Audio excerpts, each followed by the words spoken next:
जंगलों की हरियाली और खेतों की सौंधी महक के बीच उरांव आदिवासी समुदाय की एक अनूठी परंपरा का जश्न मनाया जाता है, जेठ यात्रा। आइए इस विशेष एपिसोड में हम इस रंगीन उत्सव की यात्रा करें। जेठ का महीना जब प्रकृति अपने पूरे सबब पर होती है, तब उरांव समुदाय जेठ यात्रा का आयोजन करता है। ये उत्सव न सिर्फ एक धार्मिक अनुष्ठान है, बल्कि एक सामाजिक मिलन भी है।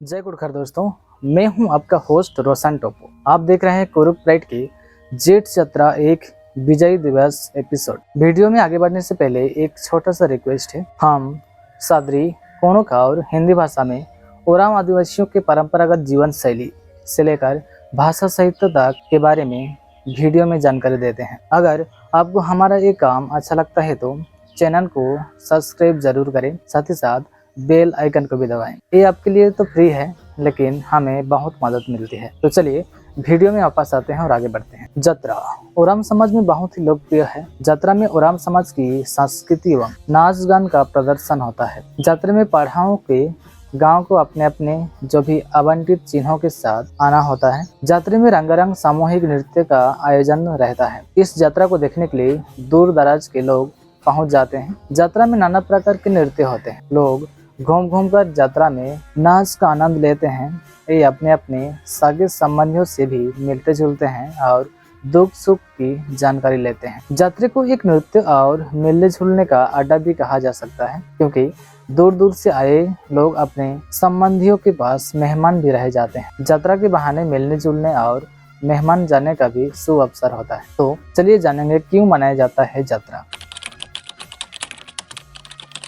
जेठ यात्रा को विजय का प्रतीक के रूप में भी मनाया जाता है। जब रोहतसगढ़ में उरांव समुदाय का सुसंपन्न साम्राज्य था। रोहतसगढ़ आज के समय में बिहार राज्य में है। राज्य की खुशहाली को देखकर विदेशी आक्रमणकारियों द्वारा राज्य को अपने अधीन कब्जा करने की नियति से 3 बार आक्रमण किया गया, लेकिन तीनों ही बार उन आक्रमणकारियों को पराजय का सामना करना पड़ा। चलिए इस युद्ध और विजयी के बारे में जानते हैं। रोहतसगढ़ में ओराम आदिवासियों ने बड़ी धूमधाम से नवा साल यानी खादी पर्व मना रहे थे। खादी पर्व मतलब आजकल जो हम लोग सरहुल के नाम से जानते हैं। तो खादी पर्व मनते मनते नाचते गाते हाड़ी दारू पीकर सभी पुरुष मात गए और वो बिल्कुल होश में नहीं थे। इसी समय विदेशी दीकू लोगों ने सही मौका है सोच के ओराम आदिवासियों के ऊपर उसी अखाड़ा में अतिक्रमण करने लगे। जब दीकू लोग अतिक्रमण करने लगे, तब पता नहीं कैसे महिलाओं को पता चल गया। वो अपने अपने पतियों को उठाने लगे, जगाने लगे, लेकिन वो सब तो नशा में नील थे, तो उनको उठाना तो बड़ी मुश्किल था। इस वक्त सभी महिलाएं सोचने लगे क्या किया जाए। उनमें से एक महिला आई और बोली, चलिए आज के लिए हम सब महिलाएं लड़कों का वेशभूषा में सज जाते हैं और दीकों से लड़ाई करेंगे। तो सभी महिलाएं राजी हो गए और अपने अपने पतियों के शर्ट, पैंट, धोती, कुर्ता पहन के हाथों में धानु तीर पकड़े और छुप गए। जैसे ही दीकू लोगों ने अतिक्रमण शुरू किए, तब सभी महिलाएं एक साथ एकजुट होकर उनसे लड़ाई किए और दीकुओं को पराजित कर दिए, मतलब कि हरा दिए। लेकिन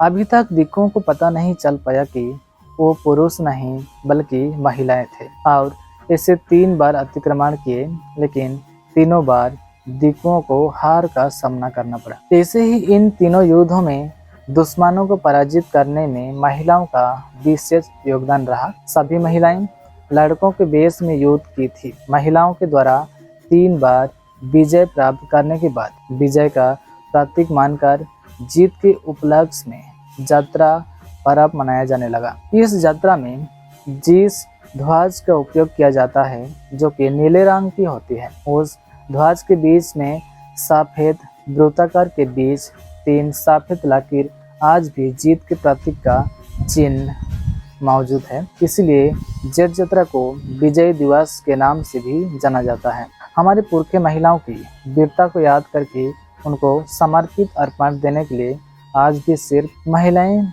शिकार जाते हैं, जिसको जानी शिकार के नाम से जाना जाता है। जानी शिकार में महिलाएं पुरुषों के कपड़े पहन के शिकार के लिए जंगल जाते हैं। जानी शिकार 12 साल में एक बार जाते हैं। अगला जानी शिकार 2027 में होने वाला है, तो अब सब देखने के लिए तैयार रहें। हर 12 साल में मार्च या जून के महीनों के बीच किसी बसंत दिन को झारखंड, छत्तीसगढ़ और उड़ीसा के गांव में उरांव आदिवासी महिलाएं सवेरे सवेरे जाग जाती हैं। ये अपने परिवार के सदस्यों से उधारी पुरुषों के कपड़े पहनती हैं और धानो तीर, कुल्हाड़ी और धनुष लेकर अपने घरों से बाहर निकलती है। इस स्थानीय अखाड़ा में एकत्रित होती है, जो सामाजिक और धार्मिक सभाओं के लिए एक स्थान होता है और पहान द्वारा आशीर्वाद प्राप्त करती है। उनका आज का मिशन शुरू होता है शिकार करना। तो 100 बात की एक बात, जेठ जतरा हमारे पुरखे महिलाओं को याद करके नाच गान करते हैं सभी मिलजुल के। तो दोस्तों आज के लिए इतना ही, मिलते हैं अगले वीडियो में, तब तक थोड़ा सा वेट कीजिए। तो ये रहा जतरा के बारे में, क्योंकि जतरा क्यों मनाते हैं। जतरा एक विजय दिवस है। तो अगला वीडियो में हम लोग जानेंगे जानी शिकार क्या है और उसके इतिहास क्या रहा है, उसके बारे में पूरा डिटेल्स में हम लोग अगले वीडियो में कवर करेंगे। तो चलिए एक जतरा नाच देखते हैं।